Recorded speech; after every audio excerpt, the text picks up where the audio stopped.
Salve, salve, galerinha que gosta de saber o porquê das coisas. Sejam bem-vindos a mais um episódio do É Por Isso. Eu sou o Samuel Leite. E se você, meu amiguinho, minha amiguinha, já se perguntou, e se alguma coisa fosse diferente do que ela realmente é? Se você já buscou explicações e por que as coisas funcionam como são, então esse podcast é feito exclusivamente para você. E no nosso É Por Isso de hoje, a gente vai explicar por que pessoas com deficiência existem. E eu tô aqui com Marina Batista, que é ativista contra o capacitismo, designer, palestrante, colunista, modelo e é também lá do site Rodando pela Vida. Seja muito bem-vinda, Marina Batista. Oi, pessoal, tudo bem, Samuel? Um prazer estar aqui com vocês falando sobre deficiência. O prazer é todo nosso. Olha só como a gente sempre fala aqui para os nossos convidados, você acaba de ganhar um título, que é o título de Tia Marina. Oba! Agora você virou Tia Marina. E para começar o nosso papo, Tia Marina, eu queria muito que você explicasse para os nossos ouvintes, todas as pessoas com deficiência são iguais? Não, elas não são iguais. Porque para começar, todo mundo é diferente. Não tem um amiguinho que seja igual ao outro. Então não tem por que uma pessoa com deficiência ser igual a outra. É verdade.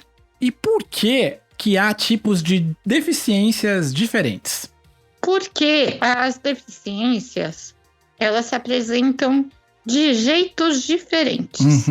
Você pode ter um amiguinho que ele vai precisar de uma cadeira de rodas, ou às vezes ele vai conseguir andar do jeitinho dele, sem precisar da cadeira. Ele vai precisar de uma muleta, ele vai ter uma deficiência visual, que não vai conseguir enxergar, pode até não conseguir ouvir, pode até parecer que ele não tem uma deficiência às vezes, mas ele tem, porque ele não consegue ter a mesma reação que você, ou o mesmo comportamento. Então, tudo isso faz as deficiências serem diferentes entre si. E é verdade que há tipos de deficiência que são invisíveis e a gente não consegue identificar só olhando para uma pessoa, Tia Marina? Tem sim. Só olhando, a gente não consegue saber se o amiguinho consegue ouvir. Então, isso é uma deficiência invisível. Só olhando, a gente não consegue saber se o amiguinho tem alguma questão como autismo, se ele vai ter um comportamento ou uma reação diferente ao que você falar. Por exemplo, tem muito autista que não consegue ficar conversando, não consegue falar, não consegue ter muita gente ao redor.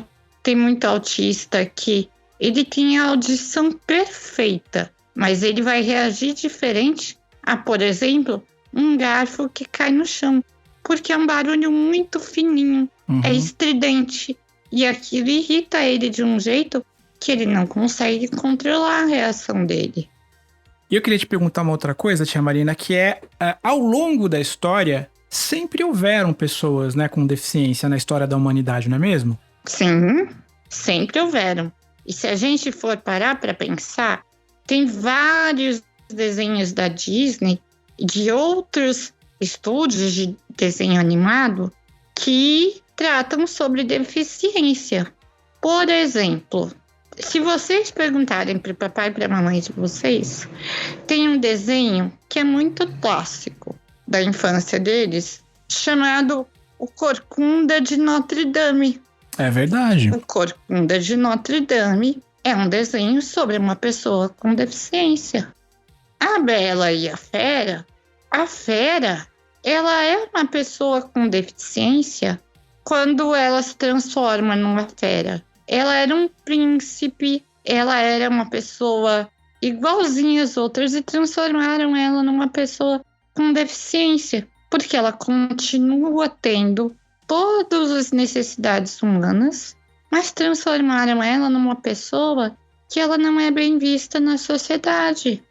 E eu queria te fazer uma última pergunta, baseado nessa reflexão mesmo de convivência, Tia Marina, que é, por que é importante, então, né, tornar os ambientes o mais acessível possível para as pessoas, sobretudo para as pessoas que têm deficiências relacionadas à mobilidade, E por que é importante incluir todo mundo para conviver juntos? Vamos pensar como cada amiguinho se sentiu na pandemia, tendo que ficar em casa, sem conversar com ninguém, a não ser pela internet, sem poder fazer brincadeira, sem poder ir na rua. Não foi legal, foi. Eu acho que ninguém gostou, mas era necessário. Acontece que fora da pandemia, não é necessário que isso aconteça com as pessoas com deficiência. E é isso que acontece normalmente quando elas não têm acesso. Quando não se tem uma rampa num lugar, quando não se tem um elevador, quando não se tem uma vaga. Por exemplo, todas as pessoas com deficiência, crianças com deficiência, deveriam estar na escola, estudando com vocês. Mas quantas amiguinhas com deficiência vocês têm? É verdade. O princípio básico é da harmonia, né? De conviver com as pessoas em harmonia. Quanto mais pessoas a gente tem próximas da gente, melhor a convivência, melhor a nossa vida. Não é mesmo? Exatamente. E é um direito delas, porque elas são crianças como qualquer criança. Elas têm esse direito de conviver, de fazer amiguinho. E o único jeito de crianças com deficiência e pessoas com deficiências adultas serem incluídas cada vez mais é começar desde cedo a incluir elas em todos os lugares. Tia Marina, para concluir nosso papo, eu queria te dizer o seguinte: o nosso podcast aqui ele é um exercício de imaginação. A gente propõe imaginar cenários hipotéticos, fantasiosos, caóticos, enfim, a gente sempre tenta brincar com essa coisa do e se alguma coisa acontecesse. E eu queria te perguntar uma coisa: o que você imaginaria que aconteceria no mundo se um dia a gente acordasse e todo mundo, absolutamente todo mundo, tivesse algum tipo de deficiência? Sabe o que eu acho? Eu acho que todo mundo passaria a botar rampa nos lugares. Eu acho que todo mundo deixaria de olhar para quem usa uma cadeira de roda, de apontar para o amiguinho, porque ia estar todo mundo igual. Ia todo mundo passar a deixar de fazer brincadeiras chatas, com o outro tirando sarro do outro por ser diferente. Ia todo mundo ser diferente. Ia todo mundo ter uma deficiência. E tudo que uma pessoa com deficiência vive ia ser o normal.